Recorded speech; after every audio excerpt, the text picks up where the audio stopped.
Well, good evening, everyone. It's Pete here from the Pain Toolkit, and I'm welcome back to Pain Toolkit Live. And I hope everybody's been enjoying the Easter Monday. I've had a great day, actually. Met some interesting dudes out there. Anyway, hello. I must give my wave to my good friend over there, Katie, over there, the other side of the county.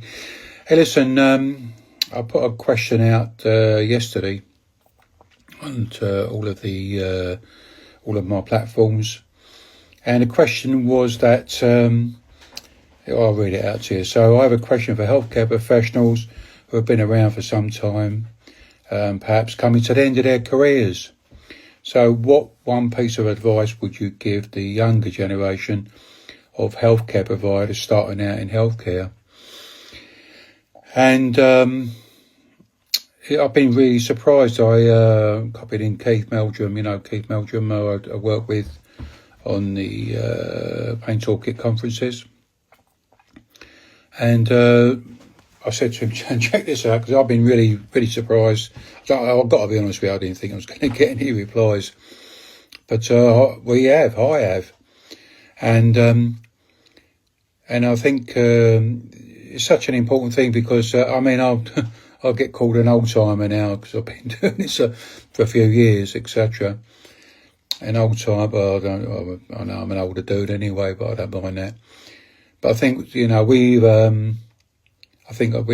Keith, we often talk about it between us. I think we've got about 80 years experience living with pain, etc. And so I'm guessing we've got quite a bit of knowledge between our ears. So it's really, it's about, I know other healthcare professionals out there who are not so much coming to the end of the years, but they've got a lot of knowledge, is how do we educate the up-and-coming healthcare providers. I know they go to their respective medical schools and stuff like that, but when it comes to supportive self-management, it wavers a little bit because, as you probably know, with a lot of medical schools, they don't provide any supportive self-management training, etc. So the one that keeps coming up all the time with the answers was around listening to the person who's living with persistent pain, or listening someone with long-term conditions. So myself and Keith were really, really chuffed about that, because that's one of the things that really, well, certainly from the emails that I get from people, and when I asked them about what interaction have you had with your healthcare provider, they don't listen. And I know, I've experienced it myself over the years. I always remember when I was going to see a doctor at eye hospital and stuff like that, and he ignored me from the get-go. I walked into the room and he didn't say sit down, say hello, afternoon, whatever. The nurse sort of pointed to the chair, and I went and sat down, and he just ignored me really, and just sort of sat there looking at the computer. And then all of a sudden, then he spun round and he sort of went into it, and I thought to myself, this ain't going to go well, and boy, oh boy, it didn't. So listening to a person, even greeting someone. I know, you probably know, I'm a big fan of Jerry Dunham over there in the States, where he talks about the importance of the front desk, and where the treatment starts there, really, how people are greeted, etc. And I know from my personal experiences and others' experiences that it's so important that the first initial contact, I guess, can be even on the telephone, because, listen, when you're living with pain or a long-term condition, it can be scary, and I think Katie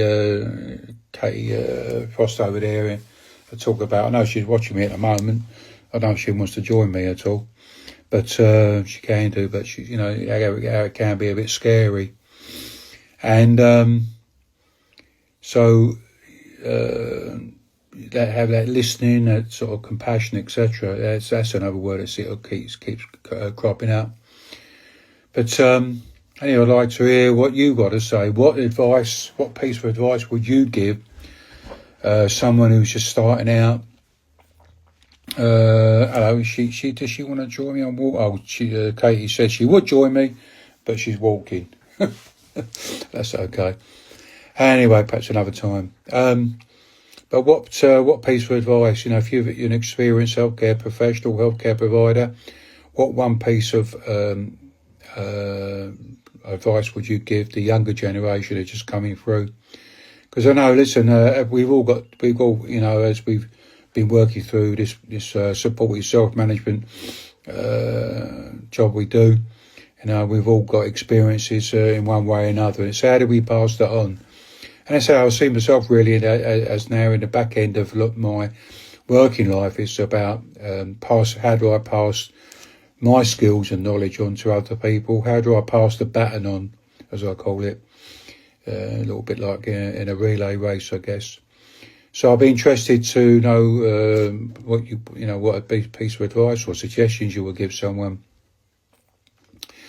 And before I go, I just want to let you know that tomorrow and Wednesday I'll be doing some more Instagram lives. I'll be with Dave Oxley. Dave, who's also a self-manager like myself, and who works with me on the conferences and also the Pain Toolkit Academy. And also on Thursday, Gronya Daniels, she's going to be joining me as well to say hello a bit. So if you, I've enjoyed it. I mean, I know I didn't think anybody was going to join me. I didn't think Kate would be watching us. Okay. So I'll see you tomorrow night, 6 o'clock. It all will be at 6 o'clock, so I'm looking forward to being with Dave on Tuesday and Wednesday. If you've got any questions for us, etc. Before I go, don't forget to we've got the very first supported self-management conference on the 25th of April for people living with long-term conditions, which obviously includes pain. And it's on a Saturday morning from 9 to about 12:30. It's only donation only. Hey, listen, if you can't make it, don't worry. Just everybody that registers will get a recording of the conference. There'll be a video recording, and and an audio version as well for those who like to have the information like that.